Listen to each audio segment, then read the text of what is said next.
This video is brought to you by Miniature Market. Thousands of board games, discounted prices, miniaturemarket.com. Hello my friends, it's the Game Boy Geek here. Today we're all stuck in prison. Yeah, it's not a fun place to be, so we're trying to break ourselves out and run through the tunnels and get out of prison. But once we do that, we're gonna come up above ground, we're gonna be getting in a raft, and we're gonna be trying to get on the water and get out of there, get to the beach, and get to the treasure. Today we're looking at Cartagena. This game's been out for many years, and this is a reprint, the latest version from Rio Grande Games. And see all the different, there's a lot of new stuff in this, so pay attention to the overview, and I'll see you on the other side.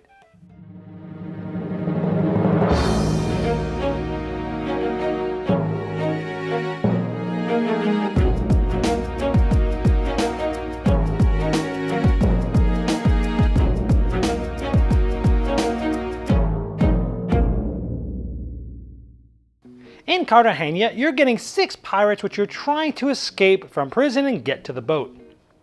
Each player's pirates are all going to start in the prison cell, which is pretty cool looking art. Now there's 3 players ready to play, and you can play between 6 and 8 of these boards. You put them together any way you like. They kind of make a puzzle. You can make a different design if you like, but essentially it's going to be between 6 and 8 boards, and then finally at the end there'll be a boat. So here we have it set up. Now you'll notice there's different icons on each of these boards. I'll take one of these out just to show you that they're just modular boards. They all have each of the same symbols, but they're just in different orders on the different boards. So every game can be a little bit different. Everyone's going to get 6 cards. On their turn, you can do 3 actions. The 2 different types of actions you can take is, number 1, you can play a card. If you play a card, you will move to that spot with any of your pirates forward. So I play a treasure chest.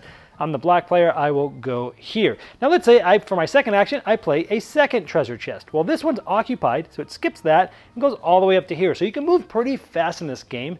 And let's say for my third one, I use this lantern. So I'm gonna put this here, and I'm gonna go up to the lantern. That'd be the end of my turn. I do not draw new cards, and this is the most interesting part of the game, is you don't get cards easily. Now let's say it's the green player's turn, they play a gun. They're going to take this and move up here. For their second action, let's say they want different card choices or they're running out of cards, they can move back. They'll move back to the first spot that has a pirate, 1 or 2 pirates. And then depending on the amount of pirates that were there, 1 or 2, you'll take 1 or 2 cards. 1 card, because there was 1 black pirate. But if there had been 2, and I moved back here, I would then get 2 cards because there were 2 other pirates there. Now, if there's already 3 pirates as you're moving back, you have to skip it and keep going. But moving back is the way you get more cards, and it's a tough balance between playing ahead, going forward, and moving back and getting cards, because cards become tight after the first couple turns. And players continue taking turns going forward, going backward to take cards until someone has all 6 of their players there, and then they're the winner. Now you can actually play with the island side, again using 6 to 8 boards by themselves with different rules, which are essentially the old Cartagena 2. It was the sequel of the game. But you can also split up so you can play 3 or 4 boards as the prison, the normal game, and 3 and 4 boards of the beach, and seeing that the boat will get you to the beach. So you can play one game, a different game, Cartagena 2, or both of them together. Now, this one has a boat moving here, and typically it will take an action for one of your 3 actions to move the boat over here, as long as you have 1 person in the boat. However, if you have the most people in the boat, you can actually move here for free without using any of your actions. So if the boat's here, you're gonna have to move it for an action to bring it back if you still have people stuck on the in the prison. But once you're on the island, the game completely changes from one perspective. In this case, let's say it's the black player and they want to get some cards. Instead of moving backwards, they have to move from on the beach, the opponents up to the next available place. So they can move this blue person up to here, and now because there were 2 pirates there, they'll get 2 cards. If they were moving somebody else, now that there's 3, it would skip it. So it's same rules of skipping, and 1 card for 1 pirate there, 2 cards for 2 pirates there. That's still the same, but instead of moving your own person back, you move an opponent forward. So I could have used 2 of my actions to have gotten 2 cards and 1 card, and then maybe played another card and moved up here. So it just switches everything on its head. And of course, to win the game, you're essentially still trying to get your all of your pirates to the end, which in this case is the beach with the treasure.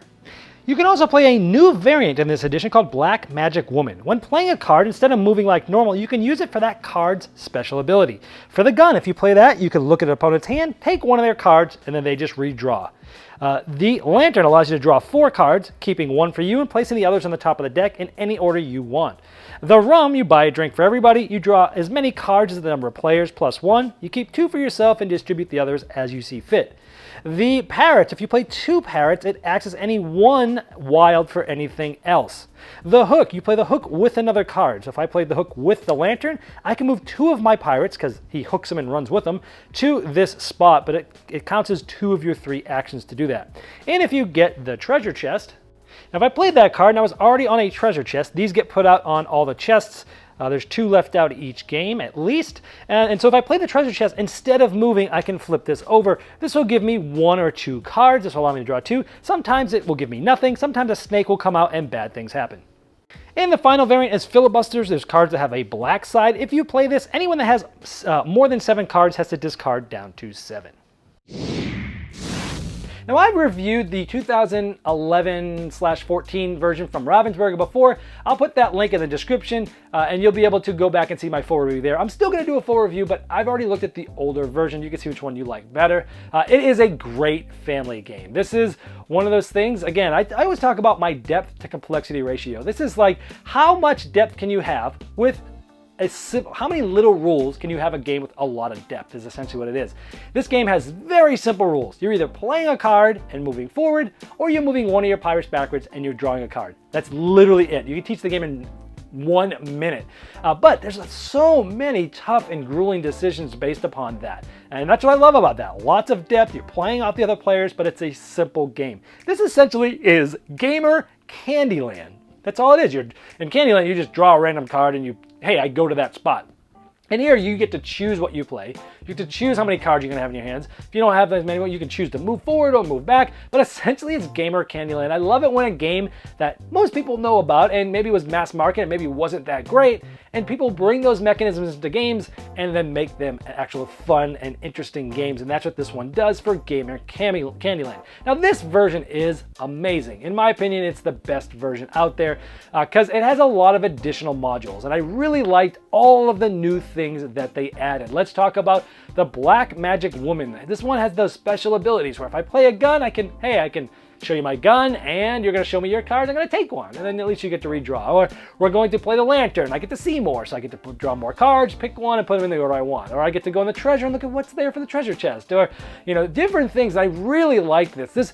I love this because sometimes cards can be very tight in this game, and sometimes a card doesn't do you so well, but hey, I'm able to use the hook and the parrot, move 2 of my guys up to the next parrot. So it's cool. I really liked how it changed the game. It really did make it feel different. It's an advanced variant that if someone has played the game before, I will always play this with them. Now, I do wish they had a player aid that had the abilities on them. They're just in the rules, so we just end up leaving that open. After you've played it once or twice, you kind of know what they all are, but it is one of those things that's hard to teach. You could just give that around, and most people won't use it the first time, but if you get into the game, it's excellent to use it. I'll use it every time that I've played with someone that has played before, but yeah, I do wish they had a player aid for those. It also includes Cartagena 2. What? So yeah, Cartagena 2 came out afterwards, and it just flipped the game where when you want more cards, instead of moving yourself back, you have to move an opponent up. And it might sound like a simple change, and it is, but oh man, does it just take your brain if you know how to play this game and just flip it on its head where you're like, I have to think about this game completely different again. And it does feel like a different game because the tactics are just completely different. So I love that. So any cons in this? Well, most of these are nitpicky little things because I love this game, but I did prefer the weapon art. It was sort of an older nostalgic look, and I liked that in the previous version. I also liked the previous version where they had pirate molds as opposed to just wooden pirates. Some people like heavier wooden bits. I like the other ones because it was sort of like miniatures where you could see them and stuff. But again, those are 2 just little minor quibbles. This is still a great version. The last thing is there's a rule that says when you're doing one of those special abilities that you're supposed to say Black Magic Woman, and if you don't, you can't do the ability, and that's just silly, stupid. I don't like it.